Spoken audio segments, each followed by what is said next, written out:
পেতে হলে কিছু দিতে হয়, ত্যাগ করতে না চাইলে পাওয়ার আশা অর্থহীন।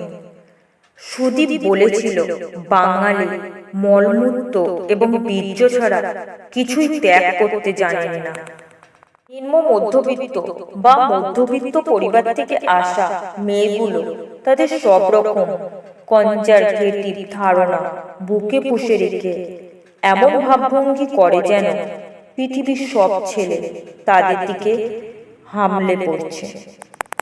প্রত্যেক জায়গার নিজস্ব একটা চরিত্র আছে, জায়গার মানুষের ব্যবহার ও সেই চরিত্রের মধ্যেই পড়ে।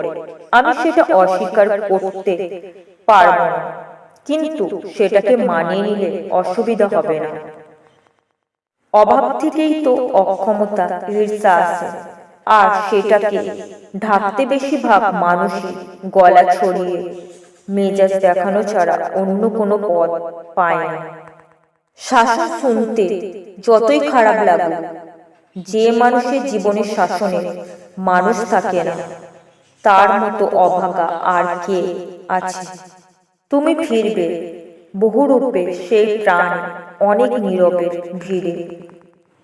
খামোখা মানুষকে সামনাসামনি চটাবে না, মতের অমিল হলে চেপে যাবে, পরে নিজের মতো করে চাপানোর সিদ্ধান্তটা কাজে লাগাবে। যে দেশে শুধু অর্থবানরাই গণতন্ত্রের সুবিধে ভোগ করতে পারে, সে দেশে মানুষ আর কতকাল শুধু দেওয়ালের কোণ খুঁজে যাবে? চারপাশের বিস্তর অন্যায় অবিচারের সঙ্গে মানুষ চমৎকার খাপ খাইয়ে নিয়েছে। যারা জীবনে কোনো দায়িত্ব নেবে না, তারাই নিরাপদে দাঁড়িয়ে জ্ঞান দিয়ে যায়।